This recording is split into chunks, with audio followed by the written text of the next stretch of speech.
दीजिए और साइड में रख दीजिए, क्योंकि अगले आधे घंटे इक्विटी मार्केट का जो ज्ञान आपको मिलने वाला है, जो अनुभव आपके साथ शेयर होने वाला है, आपको पता ही नहीं चलेगा कि आधा घंटा कब निकल गया।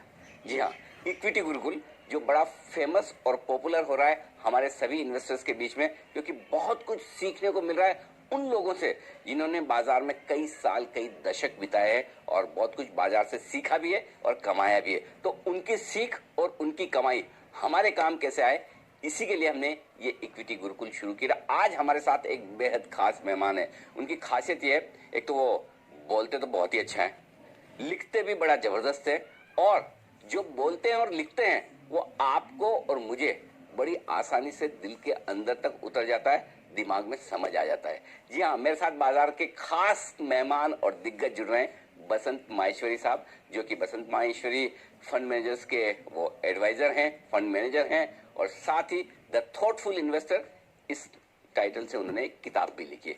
बसंत जी, बहुत बहुत स्वागत है आपका जी बिजनेस पर, इक्विटी गुरुकुल में। अब आपको बताना ये, आपने बाजार से क्या कुछ सीखा है। कमाई की बात मैं नहीं पूछूंगा, सीखा क्या है वो बताइए। तो पहली सेंटेंस में मैं एक चीज जो समझना चाहता हूँ, सबसे बड़ी लर्निंग बाजार से अगर सबसे बड़ी लर्निंग ये है, वो है कि हिम्मत मत हारो। अच्छा, कितने बार लगा कि अब तो सब खत्म हो गया, लगता है ऐसा, लेकिन फिर ये वैसा है जो एक नाटवेस्ट ट्रॉफी में, आपको याद है मोहम्मद कैफ और युवराज सिंह ने गेम टांग लिया था। क्या बात है। हाँ। तो मुझे लगता है बाजार हर 2 साल बाद आपको अपॉर्चुनिटी देता है कि आप युवराज सिंह जैसा काम कर सकते हो। वही जब आपके कोलकाता के दादा कैप्टन थे, उन्होंने शर्ट उतार कर हवा में घुमाई थी। बिल्कुल बिल्कुल। तो ये पर्सनली बोलता हूँ, हर 2 साल, 1.5 साल, 2.5 साल में जब वो गिरावट आती है तो लगता है दुनिया खत्म हो रही है। उस समय अपने आप से भी आप क्वेश्चन करते हैं, प्रश्न करते हैं कि ये करना क्या ठीक है। सब बेच दो, एफडी कर दो, आराम से बैठो, सुबह उठो, 4 बजे उठो, निके ही देखो, रात को सो, डाव को सुला कर सोते हैं और सुबह निकी को हम लोग जगाते हैं। तो ये जिंदगी उस समय लगती है बड़ी कठिन है, लेकिन जिंदगी में कोई भी चीज फ्री में नहीं मिलता है। आप इतने पैशनेट जब बाजार के लिए हो जाते हैं तो आप फिर उसके साथ लग जाते हैं, इन द सेंस कि इसलिए नहीं कि आपका घाटा हो रहा है, नफा हो रहा है, बट आप छोड़ते नहीं है। तो 2 चीजें हैं, एक है हिम्मत नहीं हारनी, और ये है, और दूसरा आपको बाजार से बहुत प्यार करना पड़ेगा। सही बात है। मतलब मुझे अगर आप बोले हैं तो बाजार से ज्यादा, पैसे से ज्यादा नहीं, बाजार से ज्यादा मेरे लिए कुछ नहीं है। और वो मैं तो कितने को बोलता हूँ कि it looks like my heart beats on the screen. Wonderful. जो दिल है वो स्क्रीन पे धड़कता है। तो अपना दिल मूवमेंट के साथ, हाँ, अपना दिल जो है वो स्क्रीन पे देखना जरूरी है। मतलब ये जैसे आप पर्सनल बता रहा हूँ, जैसे आप बोलते हैं ना कि 2 दिन बाद अपने बच्चों से मिलते हैं, तो मंडे जब स्क्रीन खुलती है तो एक अजीब सी खुशी नजर आती है। क्या बात है। और फ्राइडे शाम को बोरियत लगती है। जो नॉर्मल लोगों को फ्राइडे शाम अच्छा लगता होगा और मंडे सुबह लगता है ओ ऑफिस जाना है, तो सैटरडे तो निकल जाता है, संडे कठिन होता है। नहीं, और हमारे जी बिजनेस के बहुत सारे दर्शक हैं जो कितनी बार ट्वीट करते हैं और मुझे मैसेज भेजते हैं सैटरडे संडे क्यों नहीं खुलता। मार्केट और आप दोनों के साथ इतना जो प्यार है, लेकिन आपकी जो खासियत है बसंत जी, मैं आज उसी पर शो करना चाहता हूँ। और आपकी खासियत है, लोगों से आप है ना एकदम दिल से दिल का रिश्ता जोड़ देते हैं। और आज मैं आपसे ये समझना चाहता हूँ कि मैं, चलो मेरी छोड़ भी दे, तो हमारे जो दर्शक हैं जो बहुत ज्यादा समझ नहीं रखते इक्विटी मार्केट की, नए नए हैं या पहले से हैं, लेकिन उन्हें नहीं पता कि शेयर कैसे खरीदा जाए, कैसे बेचा जाए, तो आज मुझे बेसिक चीज ये सिखाइए, ये समझाइए कि एक आम आदमी अपने आसपास जो कुछ हो रहा है उसे देखकर कैसे शेयर खरीद सकता है, जिसमें मुझे बहुत पढ़ना ना पड़े, बहुत दिमाग न लगाना पड़े, लेकिन बेसिक्स मुझे समझ में आ जाए कि क्या खरीदना है। लेकिन बाजार में कमाने के लिए ये है कि जो आप कंपनी लें वो टिकाऊ होनी चाहिए। ठीक है, कि 10 साल 20 साल कंपनी जिंदा रहे। अगर कंपनी जिंदा रहेगी तो उसके इन्वेस्टर भी जिंदा रहेंगे।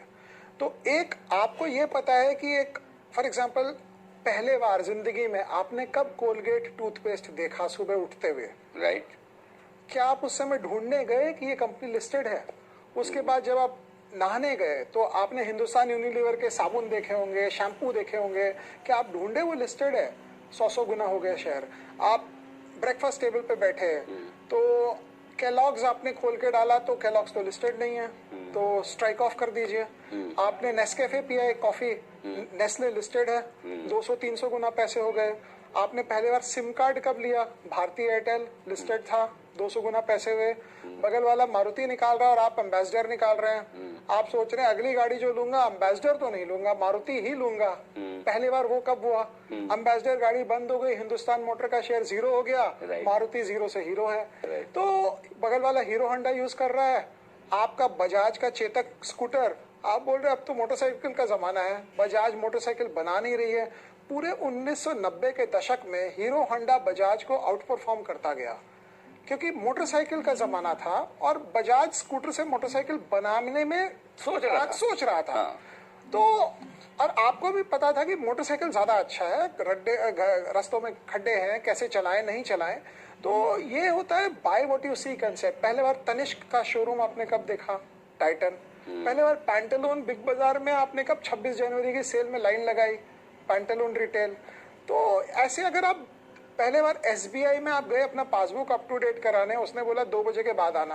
राइट। आप वापस एचडीएफसी बैंक में गए, बोला सर आइए बैठिए, कॉफी पियेंगे कि चाय। आपने बोला यार इधर ही काम करना है अपने को। ठीक बात है। तो एचडीएफसी बैंक और एसबीआई और बैंक ऑफ बड़ौदा और नाना किस्म के कितने बैंकों ने, आप देख लीजिए क्या हुआ। तो ये सब तरीकों से। अच्छा, फिर उल्टी बात, डॉक्टर आपके मुंह में छाले पड़ गए तो आपने बोला डॉक्टर मोरेपेन को यूज किया जाए। उसके जो आते थे आपने यूज किया, अगर प्रोडक्ट सही होता तो कंपनी भी सही होती, शायद प्रोडक्ट सही नहीं हुआ तो कंपनी सही नहीं। तो इसको हम लोग कहते हैं जो देखा हो वो खरीदो। उसमें आप गलत कहाँ जाएंगे, आपके रिटर्न नहीं बनेंगे, लेट बनेंगे, 2 साल 3 साल आपको परेशान करेगा शेयर, लेकिन आपका जो कैपिटल है, जो आपकी पूंजी है, वो सुरक्षित रहेगी। फॉर एग्जाम्पल आपने घर में रंगाई पुताई कराई, एशियन पेंट्स हुआ, एशियन पेंट 5000 गुना हो गया पिछले 30-35 सालों में। मतलब 5000 गुना मतलब 1,50,000 करोड़ रुपए। My God. सो ये कंसेप्ट। उसमें भी ये कि जब पुताई करवा रहे तो एशियन पेंट्स करवाएं, बर्जर करवाएं, नेरोलेक करवाएं, तो वहां पर भी आपके पास चॉइस, और आप कौन सा चुनते हैं? आप कौन सा चुनते हैं, बिल्कुल सही बात। तो अच्छा, एशियन पेंट भी आपको पता है कि अगर आप थोड़े से काम स्टार्ट किए हैं तो आपने डिस्टेम्पर कराया तो भी आप एशियन पेंट के कस्टमर हैं। आपने थोड़ा सा वॉल पुट्टी लगाई और आपने थोड़ा सा उसको प्लास्टिक पेंट कराया तो भी आप एशियन पेंट है। आपके पास बहुत ज्यादा पैसे हो गए तो आपने उनको ही बुलाया और कॉन्ट्रैक्ट दे दिया तो भी आप एशियन पेंट के कस्टमर है। आप जब काम शुरू किए तो आप लाइफ बॉय से नहाते थे तो भी आप हिंदुस्तान यूनिलीवर के कस्टमर थे। आप लक्स से नहाए तो भी आप हिंदुस्तान यूनिलीवर है। अब आप डव यूज करते हैं तो भी हिंदुस्तान यूनिलीवर है। तो आपको ये देखना है आपकी जैसे से प्रोग्रेस हुई, वो कंपनी हर वक्त आपके साथ थी। सर आपके पास कुछ ज्यादा पैसे हो गए तो आपके लिए हमारे पास ये वाला प्रोडक्ट है। तो ये कौन सी कंपनी है जो आपका साथ हर वक्त लगाती रहती है और आपको पकड़ के रखती है। तो ये बहुत बेसिक है, ये आदमी सीख ले। क्योंकि अरे नहीं, मेरा पर्सनल एक्सपीरियंस ये रहा है, बाजार में 15 से 18 साल बिना डीमैट खाली किए हुए अगर आप टिक सकेंगे तो गारंटी आप अमीर हो जाएंगे। बिना डीमैट खाली किए हुए, इसका बाजार खराब लग रहा है, एक और सब बेच दो। अच्छा। या इसको देखना ही नहीं है मेरे को 2 साल, वो भी मेरे हिसाब से डीमैट खाली है।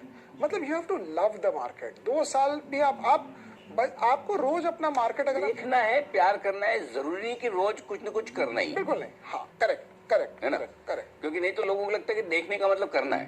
तो ऐसा जरूरी नहीं कि आप पोर्टफोलियो रोज चर्न करें, रोज कुछ खरीदें, रोज कुछ बेचें। ऐसा नजर बनाए रखें और इंटरेस्ट बनाए रखें। अगर 15, 17, 18 साल आपका इंटरेस्ट बना रहेगा बाजार में तो आप गारंटी हिसाब से अमीर हो जाएंगे। लेकिन बाजार किसी को अपने साथ 15, 17, 18 साल रहने ही नहीं देता है, 15 दिन नहीं रहने देता है। वो या तो आपको बहुत ही लालची बना देगा और आप गायब हो कर देगा, और या आप परेशान होकर बाजार को छोड़ देंगे। मतलब इतना 15 साल बाजार में टिक कर रहना हर आदमी के बस की चीज नहीं होती है, क्योंकि आसान नहीं है इसको संभालना। मतलब ये एक शेर के बच्चे की तरह है जिसको आपने गोदी में बैठा के रखना है। तो मेरे हिसाब से तो बाजार बहुत डिफिकल्ट चीज है। जब तेजी है तो फिर तेजी है, लेकिन आसान नहीं होता। लेकिन जो आदमी 15, 17, 18 साल निकाल देता है वो अमीर हो जाता है क्योंकि वो समझ लेता है कि ये बाजार से मेरे को इसी मेथड से पैसा बनेगा। तो जब हम कॉमन सेंस से शेयर खरीदने की बात कर रहे हैं कि भाई आपके आसपास जो दिख रहा है उसे ऑब्जर्व करिए और आपको लगता है कि ये बिजनेस 15-20 साल चलेगा, इसमें गलत जाने के चांस क्या है? कब मैं गलत हो सकता हूँ? क्योंकि हो सकता है जैसे स्कूटर से मोटरसाइकिल, चाय से कॉफी, इस तरह से आदतें तो बदलती है। तो वो आदत कब बदल रही है और उस आदत बदलने के पहले उस कंपनी पर जो असर आए उससे पहले मुझे कैसे सावधान होना है? गलत इसमें यह होएगा कि आप वो प्रोडक्ट यूज नहीं कर रहे हैं लेकिन आपको लग रहा है कि वो प्रोडक्ट बहुत अच्छा है। फॉर एग्जाम्पल अभी कंपनी आई थी मनपसंद बेवरेजेस, मुझे नहीं पता कितने आदमी उसका मैंगो सिप एक्चुअली पीते थे और कितनों ने उसका शेयर खरीद लिया। तो अगर आप फ्रूटी है फॉर एग्जाम्पल, और फ्रूटी आपको पता है बिकॉज 60%, बिकॉज असली में कंपनी का अगर माल बिकेगा तो उसके सेल बनेगी, राइट। अगर उसका माल बिक रहा है मतलब उसके कॉस्ट से वो ऊपर ही बेच पा रहा है उसको। तो पहला नियम है कि अगर हर आदमी को वो प्रोडक्ट अच्छा लग रहा है तो मोटा मोटी वो प्रोडक्ट चलेगा। लेकिन कई बार क्या होता है, हम गाड़ी खरीदते हैं मारुति, शेयर खरीदते हैं हिंदुस्तान मोटर। ठीक बात है। बैंक अकाउंट हम खोलते हैं HDFC बैंक में, शेयर ले लेते हैं बैंक ऑफ इंडिया। तो वो नहीं करना है, आगे एस्टिमेट नहीं लगाना है कि सस्ता क्या है, आपको क्या अच्छा लग रहा है। इसमें गलती यही होगी, आप अगर कभी फंस गए तो 2-3-4 साल आपको रिटर्न नहीं बनेंगे क्योंकि आप ऊंचे भाव में ले लेंगे, महंगा ले लेंगे, एंट्री गलत हो गई। लेकिन ये सब ऐसे शेयर हैं जहां आपको सिर्फ एंट्री करनी है, एग्जिट के बारे में चिंता नहीं करनी है। आप लंबा रखेंगे तो अपने आप आपको प्यार से एग्जिट करा देगा। ये चीज है। अच्छा, अब ये बताएं कि आमतौर पर इन्वेस्टर गलती करते हैं और वो गलती ये होती है कि जो कम प्राइस का शेयर है वो मुझे सस्ता लगता है, और अब आप जो बताते हैं ना ये सब 4 डिजिट वाले शेयर है, 1000, 1500, 2000, तो वो लगता है कि इतना महंगा क्यों लूं। तो ये कम प्राइस वाला लेने का जो लालच है और महंगा वाला नहीं खरीदने का डर है, इसको कैसे काबू में लें? देखिए आनंद जी, हापुस आम जो है ना वो केले के दाम नहीं मिलेंगे कभी। हापुस आम खाने के लिए हापुस आम के दाम देने पड़ते हैं। तो यही बात है कि घर में लाने के लिए हम स्ट्रॉबेरी लाएंगे लेकिन दाम तो उसको स्ट्रॉबेरी के देने पड़ेंगे। आपको स्ट्रॉबेरी कभी भी आलू के दाम नहीं मिलते हैं। तो महंगा सस्ता, पहली बात यह है कि 4 डिजिट में जो शेयर मिल रहा है उसमें कुछ खासियत है। फॉर एग्जाम्पल आप ये समझिए, अगर आपको कोई तकलीफ हो गई है, आप डॉक्टर के पास गए, डॉक्टर एक तो होम्योपैथी डॉक्टर के पास चले जाइए, 700-800 रुपए, 1000-2000 में आपको ठीक कर देगा।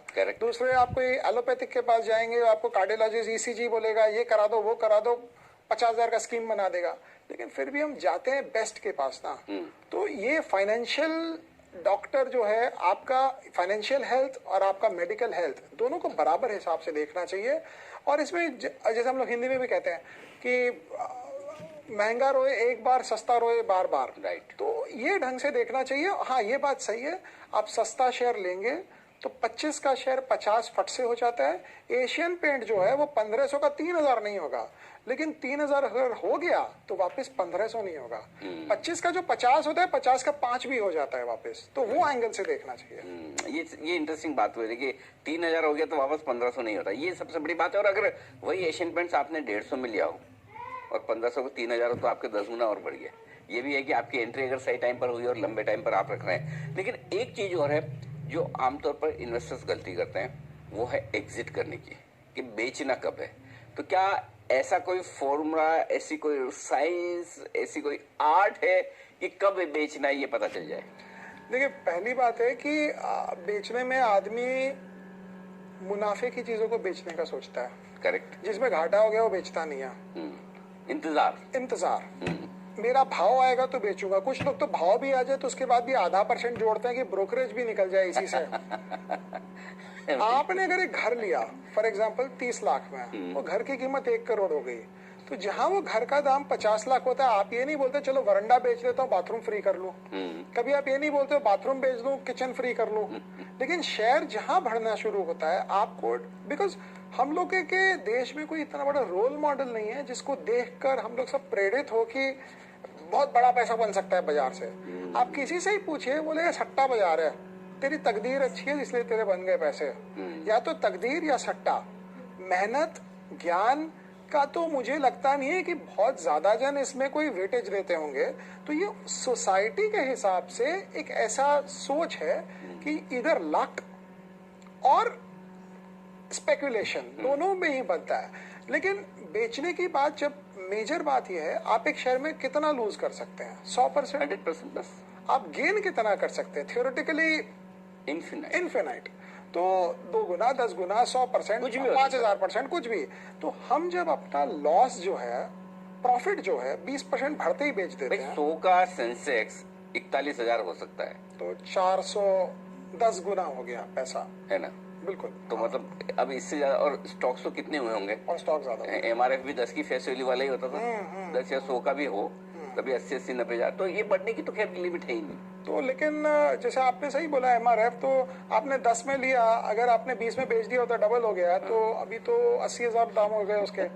तो पहला ये है कि जहां प्रॉफिट आ गया उसको छोड़ना नहीं। ओके, पहली बात, अगर कंपनी नहीं मतलब प्रॉफिट बुक कर लेना है या नहीं, बेचना नहीं, बेचना नहीं। हाँ, ओके। जहां घाटा हुआ वहां 4 बार सोचिए कि घाटा क्यों हुआ, क्योंकि अगर घाटा हुआ है और आप उसको एवरेज कर रहे हैं या और खरीदे जा रहे हैं, या कुछ लोग, जैसे मैं भी शुरुआत के सालों में क्या करता था, जहां घाटा हो गया उसको देखना ही नहीं है, हटा दो इसको, उठा के बंद करके अंदर रख दो। वैसे काम नहीं होएगा। घाटा हो गया, प्रॉब्लम हो गई, उसको काट के फेंकिए। हमारे हाथ में कभी तकलीफ हो जाती है, डॉक्टर बोलता है इसको काट के इस हिस्से को ऑपरेट करो, साइड करो। तो घाटा उस ढंग से तरह होता है। और प्रॉफिट जहां हो गया उसको बेचने की जल्दबाजी मत करिए। वो एक आपका ऐसा घर है जो आपने साउथ बॉम्बे में खरीदा था 1975 में, उसको आप 1980 में बेच देंगे तो आज 2019 है, 2020 है, तो वापस तो ले नहीं पाते हैं। ठीक बात है। तो मुनाफे में पूरी तरह से अगर अच्छी कंपनी है होल्ड करें, घाटे में अगर कंपनी खराब है तो रिव्यू कर ले, निकल जाएं, अगर कंपनी ठीक है तो बने रहें, उसमें दिक्कत नहीं। ओके, अब एक और चीज जो आमतौर पर इन्वेस्टर्स जो गलती करते हो, ये कि सुनी सुनाई बातों पर खरीदना है, चाहे वो सुनी सुनाई बातें किसी की भी हो, यार दोस्तों की हो, किसी ऐसे ही एडवाइजर की हो, या कहीं आजकल तो इतने कम्युनिकेशन के साधन हो गए, 50 तरह के सोशल मीडिया पर एप्स, ये वो, तो वो टिप लेकर खरीदारी करने की जो आदत बन चुकी है, उसमें किस तरह की सावधानी रखनी चाहिए? उसमें यही समझिए कि अगर किसी ने आपको बोला है कि वर्लपूल का शेयर ले लीजिए, और आपने अगले दिन ब्रोकर को फोन करके ले लिया, और आपको अगर एसी खरीदना और किसी ने आपको बोला वर्लपूल का एसी ले लीजिए, तो क्या आप इमीडिएटली विजय सेल्स जाकर वर्लपूल का एसी ले लेंगे, कि आप भी थोड़ी मेहनत करके देखेंगे कि भाई वर्लपूल अच्छा है, कि करियर अच्छा है, कि डाइकन अच्छा है, कि LG अच्छा है?